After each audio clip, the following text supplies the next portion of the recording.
I'll be straight up with you, I don't really like Payday 3's skill system. I don't think it's very cohesively built, and at risk of becoming a broken record, I'm not sure it's possible to balance when there's no incentive to specialise or deviate from the meta, which is why I made the best build video first. It just made sense to me. However, I've seen a few Reddit comments disparaging content creator builds for taking the fun out of the game, and whilst I'd love to keep my head down and assume they're talking about literally anyone else, I'm not sure they can be when it's pretty much just me making loud build guides at the moment. So, I'm going to try to rise to the occasion.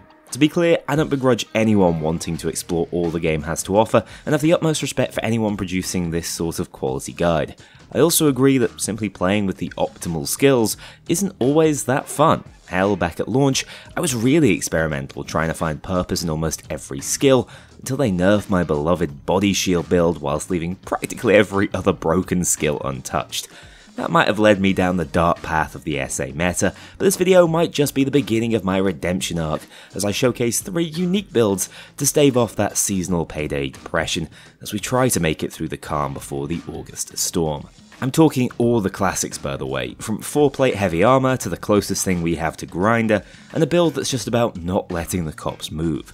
These are 3 excellent builds for loud overkill difficulty that make use of the more obscure Payday 3 skills. Enjoy. Up first, I think I really had to showcase the potential of Payday 3's most recent skill line addition, Assassin, which is an homage to old Grinder with a few more hoops to jump through, as is the Payday 3 way. This is probably the closest we're going to get to a meta style, as I know particularly for lengthy solo heists, this is becoming the dominant strategy as you can keep yourself infinitely topped up on health and adrenaline if you know what you're doing. First up, let's dive into the skill setup. Some people found it a bit confusing when I jumped around from line to line, which I do appreciate as the skill selection menu is frankly a bloated mess, so let's keep this as simple as possible, now most players seem to have hit level 100, and go from top to bottom. Starting off with Medic, we grab Extra Charge and Triage for Medic Bag skills as a fallback healing option, speccing as lean as possible here. In Ammo Specialist, we just pick up Scrounger, one of the best skills in the game, giving us a potentially endless supply of throwables.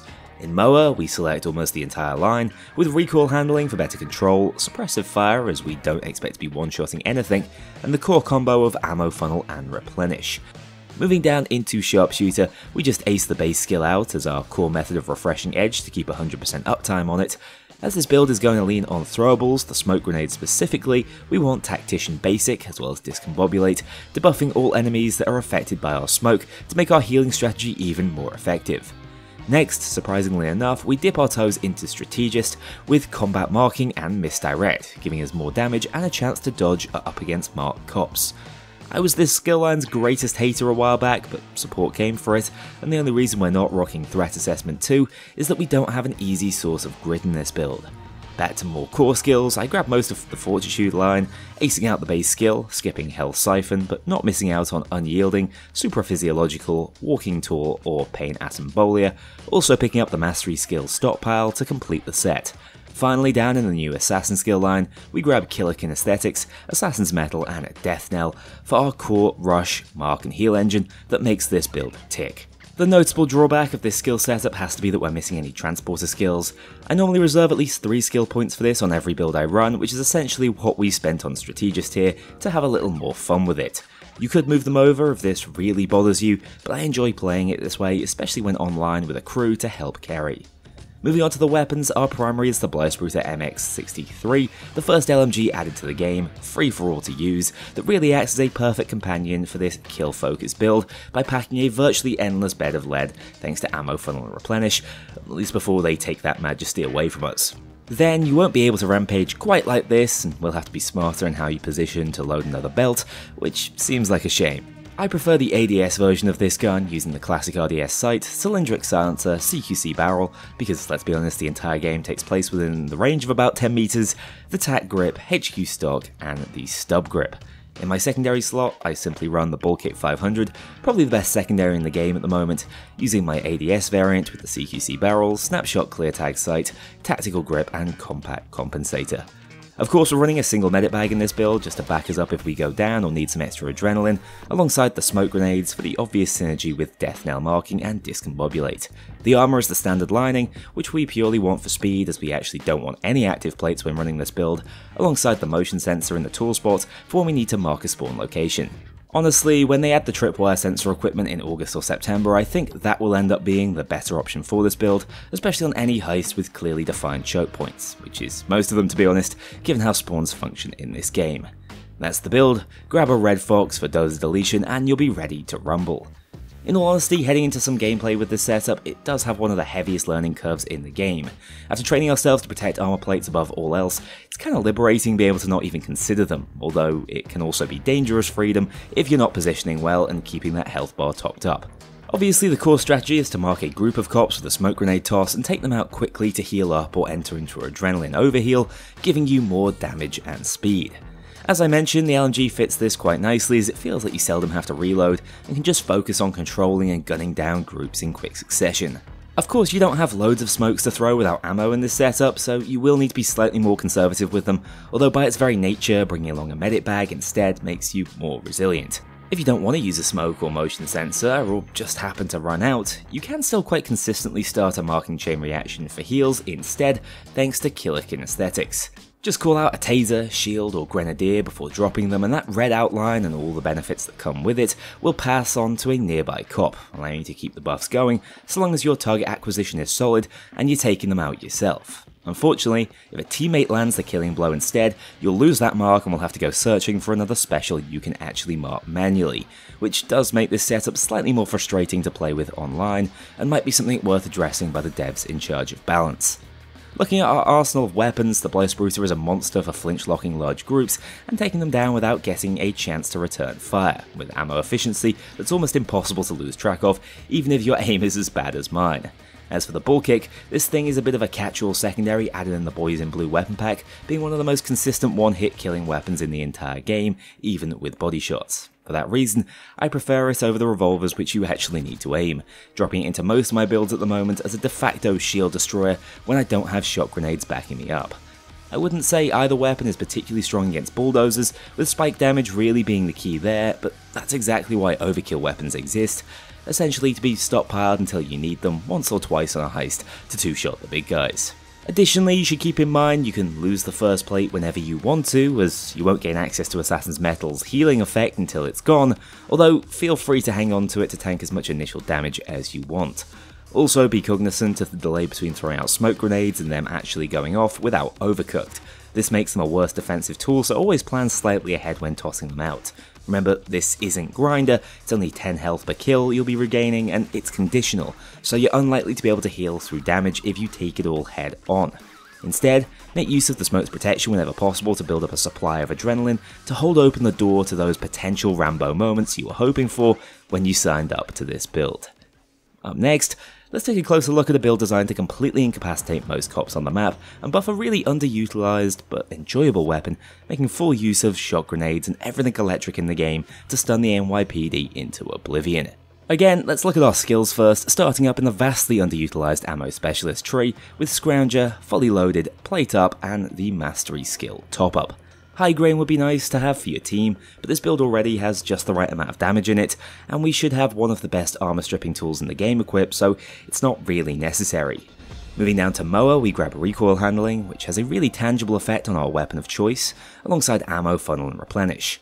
Clean Slate is a great defensive skill for lower plate builds, with so many armor repair kits sitting around on every heist now.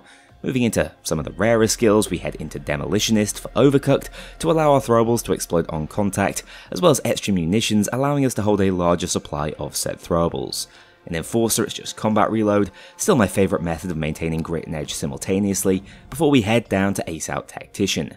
This skill is actually going to be our main source for proccing edge, and we ace it out to increase our throwables radius by 20%, also grabbing Coup de Grace for a key 10% damage boost on stun swats, and Exposed to strip them of their armor for the duration of the shot grenade effect, with Scramble increasing that duration by a further 20%. This time we do get to pick up Transporter with Beast of Burden, Deep Pockets and Powerlifter finding their way into most of my builds at this point, although the Scrambler skill line tends to be held about as far away as possible from my usual loud builds. We're grabbing Kinetic Short Circuit for this one because it's a solid enough skill that's thematically perfect for this lightning slinging build. We round this out with Stockpile for some extra ammo bag charges and Assassin for easy rush activations with our Silence Primary. Speaking of which, this build is unique in that it's a setup around a weapon I haven't seen get much love, but personally really enjoy, the Fik-22 TLR. It's a pea shooter alright, but something about its satisfying semi-auto nature and huge headshot multiplier just hits right for me, so I've focused on finding a way to make it more viable and actually do the impossible, landing one-shot kills with it. My attachment setup is fairly basic, focusing on handling stats for ease of use. I grabbed the CQC barrel, quick pull mag, obelisk silencer, perforated grip, HQ stock, stub grip, alongside its excellent light holographic sight. Obviously this build was created with the Fik in mind, but if you're missing the syntax error weapon pack, feel free to insert any other weapon close enough to the one-shot kill threshold, such as the Ku-59 or even the Kar-4, they all work just fine. In the secondary slot, you can really pick and choose, just for a little variety, but I've gone with the Strike 7, equipped with the extended mag, snub silencer, box RDS sight and friction grip, purely for its fast fire rate that passively synergizes with Kinetic Short Circuit. Moving on to the build utilities, we of course are running the ammo bag here for its throwable refilling abilities to keep us fully stocked on shot grenades, as they're going to be the key to heist control and eventual victory, meaning we don't need healing utilities as we can just avoid damage altogether in most instances, especially with adaptive armor, which can be maintained at all times by experienced players. The ECM Gemmer is our tool to activate Kinetic Short Circuit, and we just need the one as we're going to be dropping and replenishing it as quickly as possible. Just assume I'm running the Red Fox as my overkill weapon on all builds, unless I tell you otherwise. This build is a little hard to play, just because you don't have the same panic utility as you would with any build packing meds or armor. You need to be a little more alert with your adaptive armor as you don't really have any fallbacks. Fortunately, by rocking Endless Edge and Grit with Replenish and Plate Up, you can easily reset any temporary damage to one of your two plates by simply picking up a kill. Also, if you're playing this build correctly and being liberal with your shot grenade usages, you should be able to protect yourself from damage at source by holding the SWAT still whilst you pop their helmets off. Being able to one-shot with the Fik is an absolute dream that makes dispatching even large groups incredibly easy. It's a great alternative if you hate the dizzying scope animation of the Precision Shot SA build with a few added style points. Obviously, shields are a non-issue with this setup, as you can just toss a shot grenade their way and be done with them, whilst tasers are just fodder to recharge your ECMs. Even heavy SWATs fall while stunned, as it's their heavier armor that makes them seem tankier, which we'll be stripping all the same. Just watch out for the self-stun that can easily be caused by shot grenades now. You will suffer from a brief tase effect if you walk in range of the chain lightning, so we'll want to stick to medium range where possible. You can time a dash through though if you get used to the pulsating effect and sprint between activations. As for our secondary shock effect, Kinetic Short Circuit is a bit of flair for this build if I'm being honest, but it has gained a fair bit of viability recently when it was changed to also refill your ECM supply whenever you shoot a Zapper in his battery pack. With Rush so easy to come by now thanks to the base assassin skill, it actually works consistently and is a lot of fun for when you want to see even more sparks fly. It's obviously best with lower damage high DPS weapons, hence why we bring the Strike 7 for when we just need to stun large groups and run on by. The Fik also appreciates the stun effect, as it pretty much guarantees your second shot will be a lethal headshot, given its chunky multiplier. It's a genuinely fun skill that's easy to overlook for something that fits the meta more closely. Finally, for those of you desperate to rekindle that tanky ICTV feel from back in Payday 2, this 4-play armor build might just scratch an itch, transporting us back to the Payday 3 meta of September 2023 at launch. After several updates, we actually have a few interesting ways to recover that plate damage without needing to waste resources, perfect for you masochists out there who genuinely enjoy the new trauma system as armor gets progressively damaged. This build is only going to get stronger with the addition of the new carryable consumable system, allowing you to repair your plates on the go.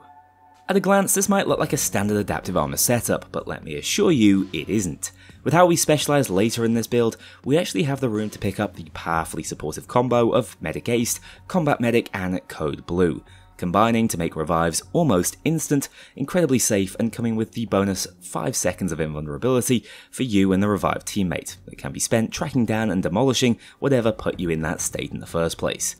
We grab Ammo Specialist again for Scrounger and Plate Up, as well as Mower for recoil handling, Suppressive Fire for those times you don't hit the head, and once more as this build was conceptualized before the changes, Ammo Funnel and Replenish. This is an armor build, so we do need tank, hardy, and extra plates to buff that playstyle. Sharpshooter into long shot allows us to land one-shot kills from basically any range, and speed aim is just a nice minor quality of life feature for the build, whilst Enforcer and Combat Reload exists as a combo for maintaining grit and edge at all times. It's a bit boring, but too good to pass up. Next, things get a little strange as we grab CQC Specialist and Soft Assets, a skill we're going to lean on heavily to maintain our armor supply without wasting plates from our deployable. More on how this functions in the gameplay section. This build closes out much like the last one did, with my usual points in Transporter, Beast of Burden, Deep Pockets and Powerlifter, as well as Stockpile and Assassin just a little further down. These are just some of the best bang for your buck point investments you can make in the entire game. Our weapon of choice for this build is the new Adalig RG5 Assault Rifle, although feel free to use the VF7S even though it is a slightly power crept alternative, or hell even the SA if you want to go over to the meta dark side and don't own the most recent DLC. I just like the Adalig a lot. I think I undervalued it in my original review as it's rapidly ascended to become my most used weapon. I modify it with a similar mindset to the FIK, with the Sheath RDS, Pipe Silencer, CQC Barrel, Smooth Fluted Grip, Quick Pull Mag, HQ Stock, and Rigger Handstock Grip. My secondary is the Ball Kick again, the opiate of the Payday masses, as it's hard to put this thing down unless you have a very specific reason once you try it out. Modified exactly the same as it was in Build 1, so see that for reference. As mentioned, this is a heavy armor build, so of course that's our deployable. We're dropping shot grenades in favour of flashbangs for this one, due to their crucial ability to set cops up for hostage taking, and it's the 4-plate heavy ballistic lining for this build to help turn back the clock and roleplay launch Payday 3. The infrasonic mine is in for a bit of objective defense, and it's the Red Fox as ever in the overkill slot. We really need a third option there for a little more build variety. So what makes 4-plate armor still viable after all this time? I mean, mostly it's pure stubbornness. Obviously allowing you to tank up more damage over a short period without resupplying is nice, and it also gives you 4 chances to actually save a plate with a repair kit. It would actually be ideal to synergize this setup with some manipulator skills to get extra repair kits if you wanted to drop the medic line skills in favour of them. I do think the medic pickups are super strong, especially for solo players on harder difficulties where the crew AI are fodder that will need picking up regularly, but especially when the improvements to the consumable system come to the game, which should probably favour heavy armour types, a tank manipulator playstyle could rise in popularity. Before then though, I don't think you should be overly reliant on these kits, instead focusing on the soft asset skill. Essentially, this is a replenishable on-demand armor repair kit in your back pocket, because so long as you have a flashbang, you can stun any regular SWAT type and take them as a human shield. By then throwing them away, you'll instantly repair any trauma damage to your current plate, making it good as new, as if you were always running adaptive armor. Obviously, this is a bit fiddly, somewhere close to that micromanagement I so often complain about in Payday 3, but it's far from the most egregious example and can actually feel like a fun minigame to track and time for the greatest rewards, unless you're playing online. Then it can be a nightmare as teammates shoot your stunned targets, often losing the plate you were trying to preserve in the process of trying to secure a human shield. I find it really frustrating online, so keep that in mind, although this method should keep you topped up for much longer and allow you to stay tanky throughout any heist when pulled off correctly. The slower movement speed of this armor type isn't that noticeable either, especially with a rush up most of the time, meaning I found it quite comfortable to play after months of full adrenaline standard lining setups. As for combat, the G3 does most of the talking for you. With Edge, this thing can easily one-shot headshot even heavy SWATs, meaning the only limiting factor is your aim, which should be solid as it also handles like an absolute dream. Unlike the other two builds, we don't have the utility of shot grenades here, meaning we have to deal with shields manually. Obviously the ball kick is a great switch for that, but also running suppressive fire allows us to easily knock them backwards once the glass faceplate is destroyed. As for dozers, armor builds are just as capable of tackling them head on as their adrenaline-toting brethren, thanks to the skill Hardy, granting 2 seconds of invulnerability whenever an armor plate breaks, allowing us to basically sacrifice a plate of armor in exchange for a sizable chunk of dozer damage. Just know you don't have enough DPS to wipe them out in just one plate's grace window with this build, and don't get too close as even Hardy won't save you from their kicks. This build is quite safe and reliable, but it does require a little more non-combative micromanagement, which I don't necessarily enjoy, but if you're into that 800-pound gorilla playstyle, which is tough to represent in Payday 3, this is probably the cost of doing business, so try it out and let me know if you enjoy. Those are the 3 slightly off-meta builds. You can find links to all for quick reference via the wonderful payday3.gg site, and do let me know which you tried out and if you enjoyed any of them. There is more build variety in this game than I sometimes make out, although it does require you to play around slightly off-the-wall strategies, so I'm not going to turn around and suddenly say I love this system just because I sometimes oversimplify it. Although it's true, there is fun to be found, and I enjoyed putting together this video. If you enjoyed it too, let me know, and do me a favour, check out Apex Gaming PCs down from the link in the description for your own Payday playing machine. All the best, take care, I'll see you soon. A huge thank you to my dedicated Patreon backers. If you want to join this crew in going infamous, check out the link below and pledge as little as $2 to see your name in the credits, or get 24-hour early access to future videos and vote on upcoming content. Take care, I'll see you all soon.